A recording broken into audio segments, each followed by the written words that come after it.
할렐루야. 새 성전에서의 첫 예배가 어떠신가요? 영광스러우신가요?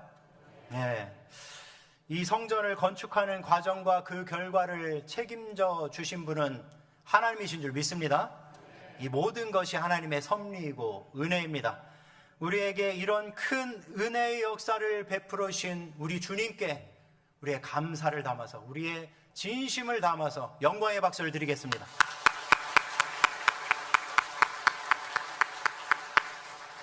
또 박수 받아야 할 분이 계십니다. 바로 옆에 계신 성도님들이세요. 여기 계신 모든 성도님들의 헌신과 기도와 눈물로 이 아름다운 성전이 지어졌어요. 정말 귀한 분들입니다. 너무 감사하고요. 이 모든 것들이 성도님들의 헌신의 열매입니다. 2년 7개월간 헌신하신 옆에 계신 분들께 우리 감사와 격려의 박수를 드리겠습니다.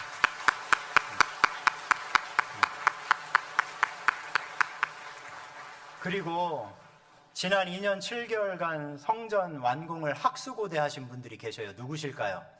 우리 어르신들이에요. 어르신들. 특히 어르신들 중에는 임시처소 계단을 오르내리기가 힘드셔서 예배에 참석하지 못하고 매주 애달는 마음으로 영상을 보신 분들이 많으시더라고요. 기다리다가 드디어 나오신 어르신들이 계셔요. 잘 오셨습니다. 그리고 어르신들이 아니더라도 지난 코로나 이후 때부터 이 습관이 흐트러지면서 예배에 잘 나오지 못하게 되고 간혹가다 영상 예배 드리다가 이제 새 성전 지어져서 하나님 마음 주셔서 오랜만에 나온 얼굴들이 보입니다. 우리 그분들께 환영과 축복의 박수를 드리겠습니다.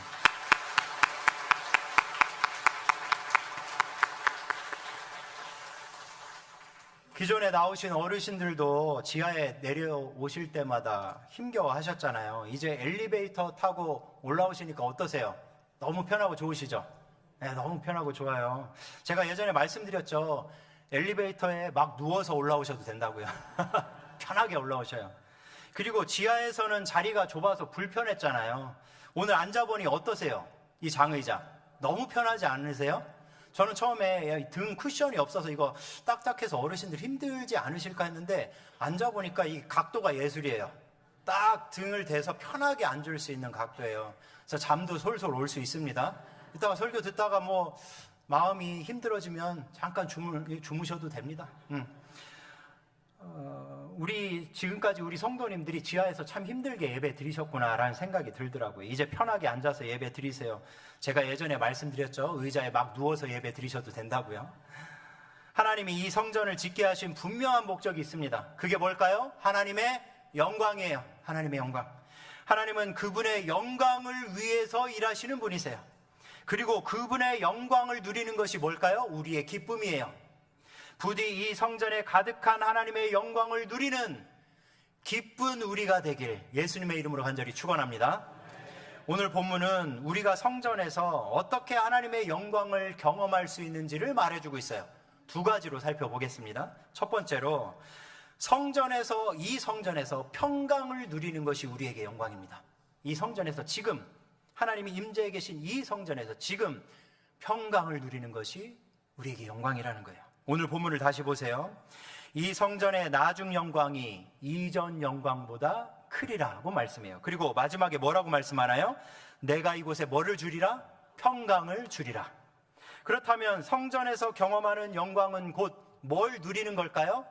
하나님이 주시는 평강을 누리는 것이 영광이라는 거예요. 성도님들은 영광이 뭐라고 생각하세요? 우리는 영광이라고 하면 거창하고 막 가슴이 웅장해지는 걸 많이 상상하잖아요. 특히 사람들 앞에서 칭찬과 박수를 받으면 영광스럽다고 느끼게 됩니다. 우리가 평생에 사람들 앞에서 칭찬과 박수를 듣기가 많지 않아서, 그럴 기회가 많지 않아서 그렇지 되게 가슴이 벅차오르고 영광스럽게 느껴져요. 그런 영광의 개념이 틀린 게 아니에요. 성경에 나오는 영광은 대부분 사실 그런 개념입니다. 따라서 우리가 하나님께 영광을 돌린다는 것은 하나님을 칭찬하고 하나님을 높여드리는 거예요. 어느 때처럼요? 지금처럼 하나님께 예배를 드리면서 하나님을 높여드리는 것, 이게 영광 돌리는 것입니다. 하지만 오늘 본문에서 말하는 영광은 평강이에요. 이 영광은 하나님이 주시는 은혜가 충만해서 내가 싸들고 온 근심과 걱정은 다 잊게 되는 상태. 사실 교회 들어올 때 근심과 걱정을 툴툴 털어버리고 믿음으로 털어버리고 나와서 예배 드려야 되는데 고이고이 싸들고 오시는 분들 많이 계시더라고요. 그러니까 마음이 막혀 있으니까 찬양도 잘 안 드려지고 설교도 잘 안 들어오고, 그리고 그걸 다시 싸가지고 돌아가시는 분들이 많은데, 은혜가 충만해서 내가 싸들고 온 근심과 걱정이 다 사라지는 상태, 마음이 평화로운 상태가 오늘 본문이 말하는 영광이라는 거예요. 예를 들면 더 쉽게 이해할 것 같아요. 성도님들은 은혜가 충만해서 근심 걱정을 다 잊어버린 순간을 경험해 보신 적 있으세요? 뭐 예배든 집회든 뭐 기도원에 갔든 뭘 하든 은혜가 너무 충만해서 근심과 걱정이 다 사라졌어요. 마음이 평안해졌어요. 그걸 경험해 보신 적 있으세요? 저는 있습니다. 그것도 최근에 우리 교회 처음 왔을 때였어요. 제가 처음 온 날 언제인지 기억하시나요? 12월 31일 송구영신 예배 때. 그때 성도님들은 어떤 마음으로 저를 기다리셨는지 잘 모르겠어요. 그때 저는 기대 반, 걱정 반이었습니다. 기대는 너무 좋은 교회, 내가 소문으로만 듣던 참 좋은 교회, 기대가 설렘이 있었어요. 그런데 무슨 걱정이 있었을까요? 처음 이 자리에 서는 거니까 내 첫인상이 어떨까? 잘생기지도 않았는데 흰머리는 잔뜩 나가지고 뭐 성도님들이 별로다 생각 안 하실까? 설교를 내가 이거 이렇게 열심히 준비하긴 했는데 이게 성도님들한테 맞을까? 찬양과 기도를 인도해야 되는데 내가 은혜롭게 인도할 수 있을까? 목사님 좀 담대해야죠. 은혜롭게 생각하시고 단에 올라가셔야지 뭐 이렇게 걱정하세요 라고 생각하시는 분 혹시나 계실까 봐 제가 말씀드립니다. 목사도 인간입니다. 걱정할 수 있어요. 그리고 오히려 그런 걱정이 있어야 하나님 앞에 겸손하게 매달리게 돼요. 그리고 지금 현재 만족하지 않고 더 저를 갈고 닦게 됩니다. 어쨌든 별별 생각을 다 했는데, 그런데 그 걱정과 근심이 순식간에 사라졌는데 언제인지 아세요? 조태맨 목사님이 곰돌이처럼 찬양 인도할 때였어요. 저는 그런 모습 처음 봤거든요. 곰돌이처럼 이렇게 흔들면서 찬양하는데 웃어가면서 너무 은혜스러운 거예요. 그때 마음이 확 열렸어요. 그리고 성도님들이 힘차게 찬양하며 기도할 때 마음이 더 활짝 열렸어요. 성도님들의 함성과 같은 찬양과 기도를 들으니까 마치 어릴 때 제가 기도원 간 것 같더라고요. 커서는 기도원 많이 안 갔어요. 근데 어릴 땐 종종 갔으니까 그 기도원 분위기 있잖아요. 그때 제가 그걸 느낀 거예요. 우리가 송구영신 예배 드리기 1시간 전에 기도와 찬양을 하잖아요. 너무 좋았어요. 그러면서 제 마음의 걱정과 근심은 사라지고 평강이 흐르더라고요. 제가 우리 교회 오기 전까지, 우리 교회 담임으로 청빙이 확정되고 오기 전까지 맨날 이런 생각을 했어요. 주님, 나는 부족하고 연약한 종이에요. 제가 어떻게 이런 좋은 교회를 제가 섬길 수 있겠어요? 저는 담임 목사로서 너무 부족한 것 같은데 주님, 나 어떻게 하면 좋아요? 매일매일 이렇게 기도했어요. 그때 들려주셨던 주님의 음성이 뭔지 아세요? 내가 너와 함께 할 거야. 내가 너와 함께 할 거야. 저는 첫 설교를 하러 단위에 섰던 순간 그 말씀이 성취되는 것을 경험했어요. 그렇게 저는 충만한 은혜 속에서 평강을 경험했습니다. 성도님들은 어떠세요? 성도님들은 지난 한 주간 마음이 어떠셨나요? 일주일 내내 근심과 걱정에 시달리셨을 수 있어요. 뭐 때문인지 모르겠지만 그러셨을 수 있어요. 그 근심과 걱정에서 벗어나려고 발버둥 쳤지만 그러지 못하고 이 자리까지 오셨을 수 있어요. 내일 또 돌아올 그 문제를 생각하면 벌써부터 가슴이 답답해지실 수 있어요. 괜찮아요. 그럴 수 있습니다. 우리 연약한 인간이잖아요. 그러니 이 자리에 잘 오셨습니다. 이 새 성전에 잘 오셨어요. 일주일에 한 번이라도 여기에서 예배 드릴 때 사모하는 마음으로 예배를 드리세요. 주님, 나 주님 아니면 안 돼요. 나 1시간 있다 저 문 밖에 나서면 다시 근심과 걱정이 몰아치는 저 세상으로 들어가는데 나 여기서 은혜 받아야 돼요. 하나님이 내게 평강을 좀 주셔야 돼요. 그래야 내가 일주일 버틸 수 있어요. 그런 사모하는 마음으로 예배를 드리세요. 그러면 하나님이 저에게 음성을 주셨던 것처럼 우리 성도님들에게도 음성을 주실 거예요. 걱정하지 마. 내가 너와 함께 할 거야. 그 근심과 걱정 내가 다 제거할 거야. 조금만 기다려. 주님이 말씀해 주실 거예요. 그 음성 듣고 가면 얼마나 신이 나겠어요. 얼마나 신이 나겠어요. 세상 살만 나지 않겠어요? 우리 모두 여기 계신 모든 성도님들이 이 새성전에서 일주일에 단 한 번을 예배 드리더라도 사모하고 간절한 마음으로 예배 드려서 안 그래도 힘들고 어려운 세상에서 하나님이 주시는 평강을 영광스럽게 누리시길 예수님의 이름으로 축원합니다. 두 번째로 성전에서 하나님의 역사를 경험하는 것이 영광입니다. 하나님의 역사를 경험하는 것이 영광이에요. 오늘 본문 9절을 다시 보세요. 이 성전의 나중 영광이 이전 영광보다 크리라고 말하죠. 이 말씀은 수룹바벨 성전이 건물로는 이 솔로몬 성전보다 작고 초라하지만 하나님의 역사는 뭐 할 것이라는 얘기일까요? 더 클 거란 얘기예요. 수룹바벨 성전은 바벨론에서 돌아온 유대인들이 지었기 때문에 솔로몬 성전에 비하면 아주 작고 초라했어요. 하지만 거기에 임하는 하나님의 역사는 어떨 거라는 거예요? 더 클 거라는 거예요. 따라서 이 구절에서 말하는 나중 영광은 성전 건물의 영광이 아니라 그 건물에서 행하시는 뭐를 가리키는 걸까요? 하나님의 역사, 하나님의 역사를 가리키는 거예요. 우리의 새성전도 마찬가지예요. 우리는 단지 새성전의 건물만 보고 영광을 경험하는 게 아닙니다. 물론 이 새성전의 건물만으로도 충분히 영광스러워요. 얼마나 좋아요. 저는 너무 좋아요. 우리 건축 위부터 해서 많이 애쓰신 분들이 너무 아름답게 꼼꼼하게 이 새성전을 지으셨어요. 그래서 저는 그냥 들어서면 기분이 너무 좋고 영광스러워요. 지난주에 제막식을 했잖아요. 저와 함께 줄을 당겼던 한 노 권사님이 계시는데 제가 권사님께 줄을 당긴 다음에 여쭤봤어요. 권사님 어떠세요?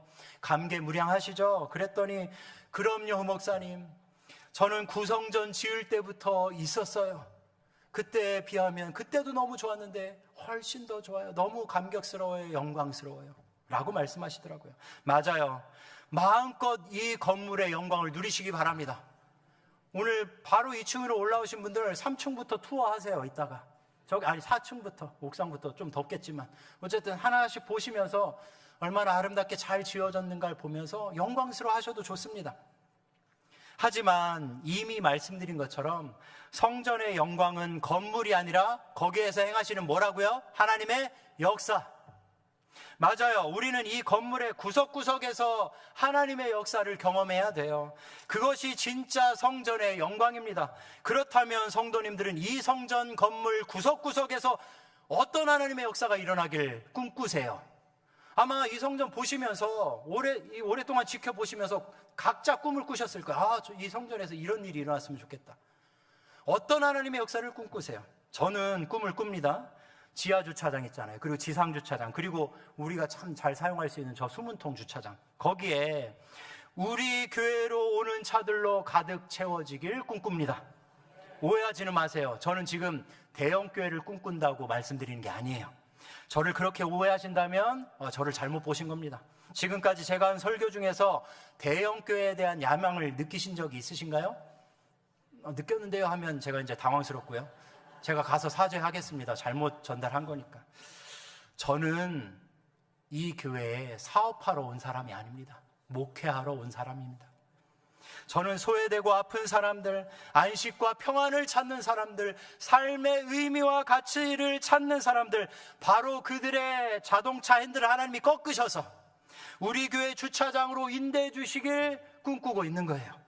그래서 그들이 하나님을 만나고 인생이 바뀌는 역사가 일어나길 꿈꾸는 것입니다. 성도님들은 주차장에서 어떤 하나님의 역사를 꿈꾸고 계세요? 또 저는 꿈을 꿉니다. 1층 주일학교 교실 5개 공간에 1층에 주일학교 교실 5개가 펼쳐져 있어요. 영아부 아기들부터 청년들까지 가득 차길 꿈꿉니다. 오해하지 마세요. 저는 우리 교회를 젊은이들만의 교회로 만들고 싶다는 얘기가 아닙니다.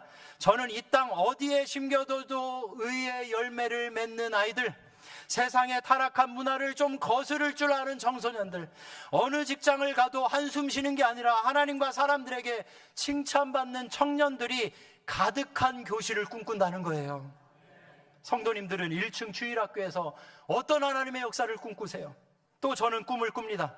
이 2층 본당에 600석 가까이의 좌석이 가득 차는 꿈을 꿔요. 역시 오해하지 마세요. 저는 어떻게든 빈자리를 채우겠다는 야망을 가진 게 아닙니다. 그건 꿈도 아니에요. 그런 건 유치한 꿈이에요. 저는 마음이 무너진 사람들, 하나님을 갈망하고 만나길 원하는 사람들, 진리에 목마르고 사랑에 목마른 사람들이 가득 찬 예배를 꿈꾸는 거예요. 성도님들은 여기 본당에서 어떤 하나님의 역사를 꿈꾸세요? 또 저는 꿈을 꿉니다. 3층 식당 있고 소그룹실들이 있거든요. 식사교제와 말씀교제가 거기서 충만하길 꿈꿔요. 그냥 맛있네 맛없네 국수 오늘은 왜 이러네 이런 게 아니라 주님의 사랑으로 식사교제하는 사람들. 이 국수는 매개체예요. 매개체. 나와 앞에 앉아있는 사람과 교제할 수 있는 매개체일 뿐, 이게 주가 아니에요. 내가 이 사람과 주님의 마음으로 교제하는 게 중요한 거예요. 여기서만 주님이 계신 게 아니에요. 그 식사 자리에도 주님이 계시는 거예요. 그렇게 주님의 사랑으로 식사교제하는 사람들, 말씀을 배우며 예수님을 어떻게 하면 닮아갈까? 우리 한번 이렇게 일주일 동안 해볼까? 하고 돌아와서 일주일 동안 이렇게 말씀을 실천했더니 내가 주님을 좀 닮았어.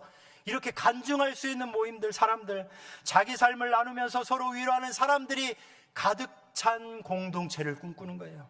성도님들은 3층에서 어떤 하나님의 역사가 일어나길 꿈꾸세요? 바로 이런 역사들이 우리가 새 성전에서 봐야 할 하나님의 영광입니다. 성도님들은 과연 이 새 성전에서 무엇을 꿈꾸세요? 혹시 외모만 보는 시각을 가져서, 겉모습만 보는 시각을 가져서, 우리 눈은 겉밖에 못 보니까 겉모습만 보는 시각을 가져서 이 건물의 이 편리한 것들과 자랑스러움들을 찾고 계시나요? 이거 얼마든지 찾으세요. 이따 투어하면서 다 찾으세요. 이거 자랑할 만하구나. 이거 편리하겠구나. 찾으세요. 이 건물은 그럴 만한 건물입니다. 하지만 이제 잘 들으셔야 돼요. 거기에서 멈추지 마시고 좀 더 높은 시각을 가지세요. 겉모습만 보는 시각은 세상 사람들도 다 갖는 시각이에요. 세상 사람들도 다 겉은 보고 판단을 할 줄 알아요. 우리는 더 높은 시각을 가져야 돼요. 그게 뭘까요? 그게 바로 아까 제가 부르짖었던 꿈들이에요. 꿈들, 그 꿈들, 하나님께서 기뻐하시는 것들. 하나님은 이 새 성전을 심심해서 세우신 것이 아닙니다. 그분의 나라와 영광을 위해서 세우셨어요. 이 성전의 모든 공간은 죽은 공간이 되어서는 안 됩니다. 하나님이 주시는 평강으로 가득 찬 공간이 되어야 해요. 하나님의 역사가 활발하게 일어나는 생명의 공간이 되어야 합니다. 그런 역사는 이제 또 한번 잘 들으셔요. 막연하게 일어나는 게 아니에요. 누군가를 통해서 일어나겠지. 목사님 통해서 일어나겠지. 장로님들 통해서, 저 앞서서 일하는 저분들 통해서 일어나겠지. 아닙니다. 혹은 건물이 잘 지어졌으니까 하나님이 알아서 역사하시겠지. 아니에요. 하나님의 역사는 우리를 빼놓고 일어나지 않습니다. 구약에서는 하나님이 당신의 백성들을 빼놓고도 역사하셨어요. 그걸 뭐라고 하죠? 기적이라고 하죠. 기적이라고 해요. 그냥 홍해가 갈라지고 막 산에 구름이 덮이고 번개가 치고 죽은 사람이 막 그냥 살아나고, 사람이 아무것도 안 해도 하나님이 기적을 베푸셨어요. 근데 신약에 와서는 기적이 많이 줄어들었어요. 거의 없어요. 왜 그럴까요? 하나님이 이제는 역사를 누구를 통해서 일으키시니까요? 우리를 통해서, 사람을 통해서. 잊지 마시기 바랍니다. 하나님의 역사는 우리를 통해서, 나를 통해서 일어납니다. 그렇다면 우리는 이 새 성전에서 하나님의 영광스러운 평강을 반드시 경험해야 돼요. 그냥 왔다 그냥 가면 안 돼요. 누가 하겠지, 알아서 되겠지, 막연하게 추상적으로 뭐가 되겠지, 아니라는 거예요. 우리는 이 새 성전에서 하나님이 역사하시는 통로가 되어야 된다는 거예요. 누구도 제외하지 않고. 목사님 나는 이제 다 나이가 들어서 여기 성전 오는 것만 해도 힘든데요. 아니요. 기도의 용사시잖아요. 기도의 일꾼이시잖아요. 기도해 주세요. 기도처럼 큰 힘이 없어요. 누구든지 다 참여해서, 누구도 제외되지 않고 이 하나님의 이 성전에서 하나님의 영광이 충만한 걸 경험해야만 합니다. 하나님은 우리를 통해서 역사하시니까 우리 모두 하나님의 영광의 통로로서 쓰임받는 모든 인천중앙의 가족들 되길 예수님의 이름으로 축원합니다. 이제 찬양할 거예요. 우리가 임례송으로 부르는 비준비하시니. 이 찬양의 가사에는 우리를 향한 주님의 긍휼, 평강 주심도 나와 있고 하나님께서 일으키시는 역사도 나와 있습니다. 그것들을 마음껏 상상하면서 이 찬양 부르겠습니다.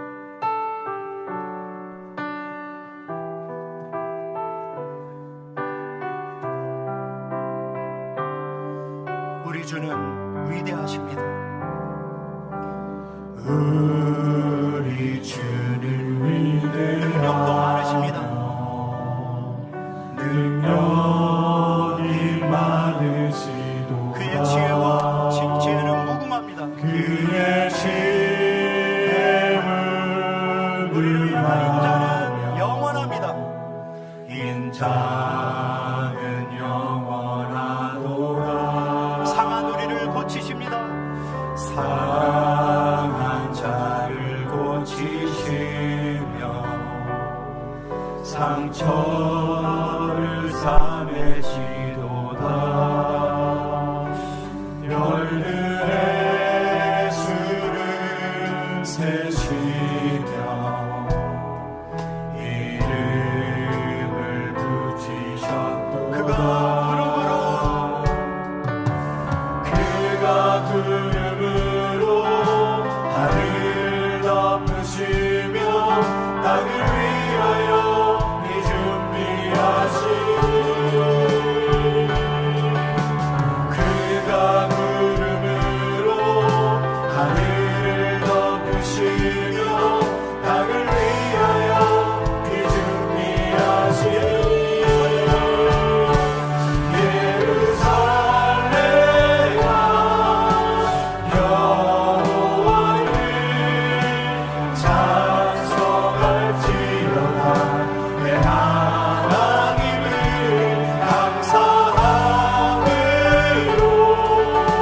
그 앞에 나가며 주님제 앞에 경배하며 예루살렘아 여호와를 찬송할지어다. 내 하나님을 감사함으로 그 앞에 나가며 주님께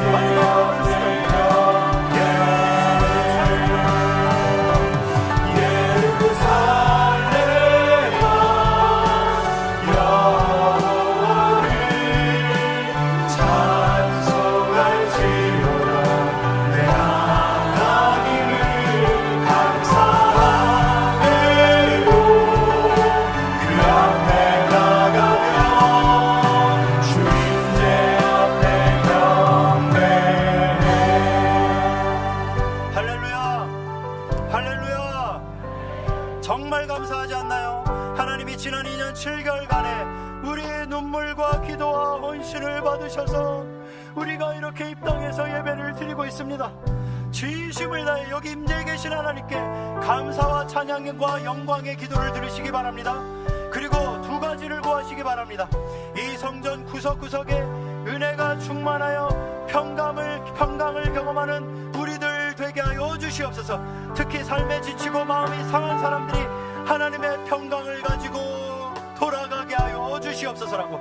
그리고 이 성전 구석구석에서 우리를 통하여 하나님의 역사가 일어나게 하여 주시옵소서라고. 우리 주여 한번 부르다가 같이 기도합니다.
지난 2년 7개월간의 우리의 눈물과 기도와 헌신 받아주셔서 정말 감사합니다.